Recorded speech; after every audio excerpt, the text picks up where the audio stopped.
అన్న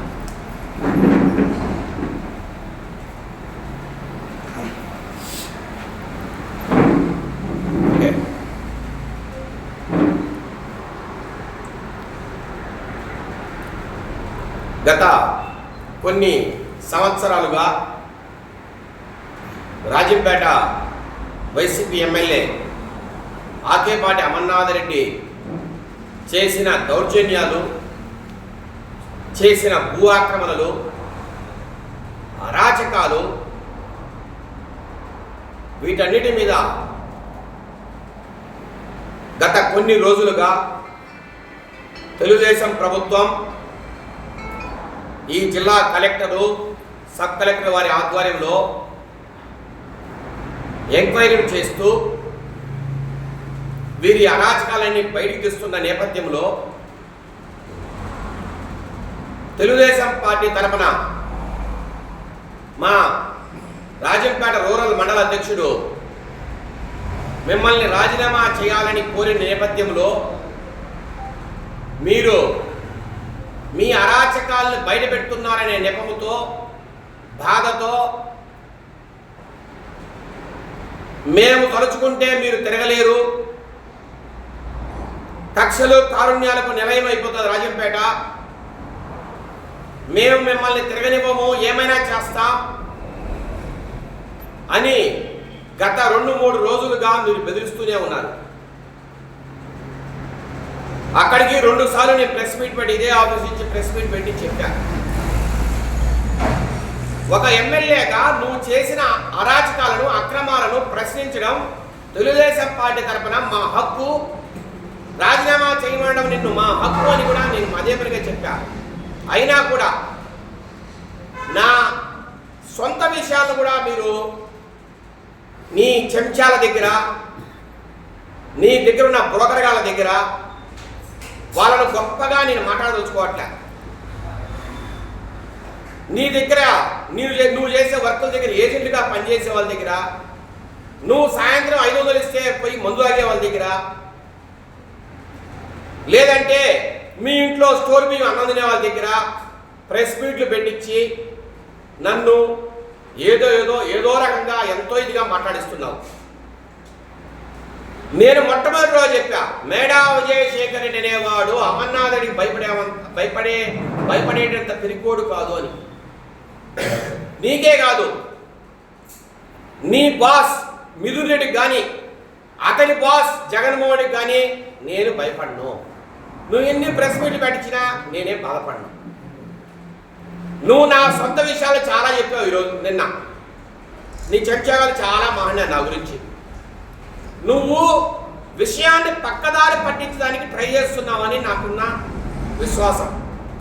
మేము నీతో మాట్లాడింది ఏంది, నువ్వు మా గురించి మాట్లాడేది మాకైతే అర్థం కాదు. ఇక్కడ పాయింట్ అంతా నువ్వు చేసిన దురాగతాలు, నువ్వు చేసిన అన్యాయాలు, నువ్వు చేసిన భూఅక్రమణలే. వాటి మీద మాట్లాడతా ఏ రోజైనా.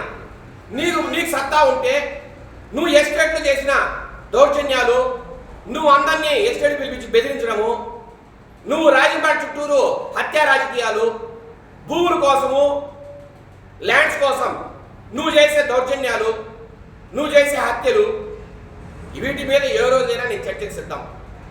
కానీ నీ చెంచాగలతో కాదు, నువ్వే రా మొగడు వ్యక్తి. అమర్నాథ్ రెడ్డి, ఈ ప్రెస్ మీట్ ద్వారా నేను పిలుస్తున్నా. నీకు సత్తా ఉంటే, దమ్ముంటే నాతో ప్రెస్ మీట్కి రా. నేను ఎంతటోని, నా స్థాయి ఎంత తర్వాత మాడదాం.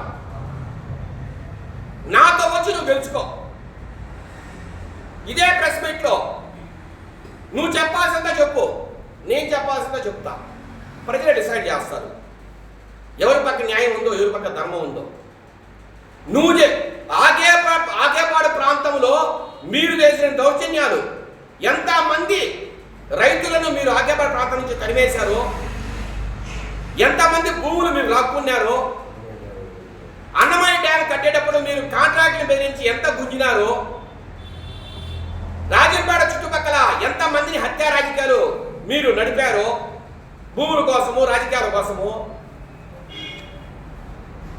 మేడా అనుచరులుగా భావించబడిన ఒక వ్యక్తిని కూడా మీరు ఎంత అన్యాయంగా కొట్టారో అన్నిటికీ సాక్ష్యాలు ఉన్నాయి. మీరు ఆడికి తప్పించుకోలేరు. ఇది ప్రజాస్వామ్య ప్రభుత్వం, నారా చంద్రబాబు నాయుడు గారి ప్రభుత్వం. మీరు అంత ఈజీగా తప్పించుకోలేరు. మీరు ప్రెస్ మీట్లు పెట్టి ఇష్యూను డైవర్ట్ చేసేంత మాత్రాన మీ మీద అభియోగాలు ఎక్కడికి పోవు.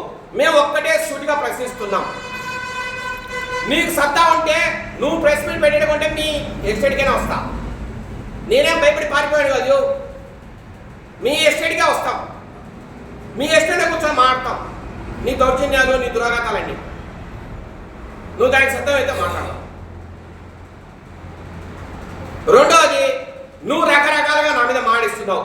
మా నాయన ఒక డీలర్ అని ఇంకోటో ఏదో మాడిస్తాం. మేమేమి కాదని చెప్పలేదే.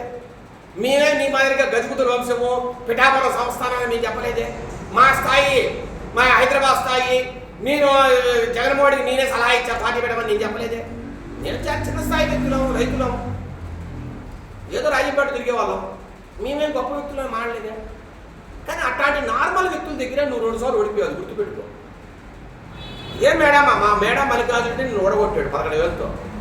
అది గుర్తుపెట్టుకో. రెండోది, మేడా కాకపోతే నువ్వు ఎవరు అంటావు. అంటే నా పేరు తీసేయాలా, మేడా పేరు తీసేయాలా? నేను మా తాత మేడా వెంకట సుబ్బారెడ్డి ఈ రాజంపేట కాన్స్టిట్యున్సీలోనే అత్యధిక పన్ను కట్టిన వ్యక్తిగా 749 ఎకరాలు మా తాత ఒక్కడి పేరు మీద ఉన్న వ్యక్తిగా నువ్వు ఒక్కసారి రెవెన్యూ రికార్డ్స్ పరిశీలించుకో. అమరారెడ్డి, మీ తాతకు మీ నాన్నకు ఎంత ఆస్తి ఉందో, మా తాతగారికి ఎంత ఆస్తి ఉందో ఒక్కసారి రెవెన్యూ రికార్డ్స్ పరిశీలించుకో రాజంపేటలో. నీకు అర్థమవుతుంది. మా తాత మేడా వెంకట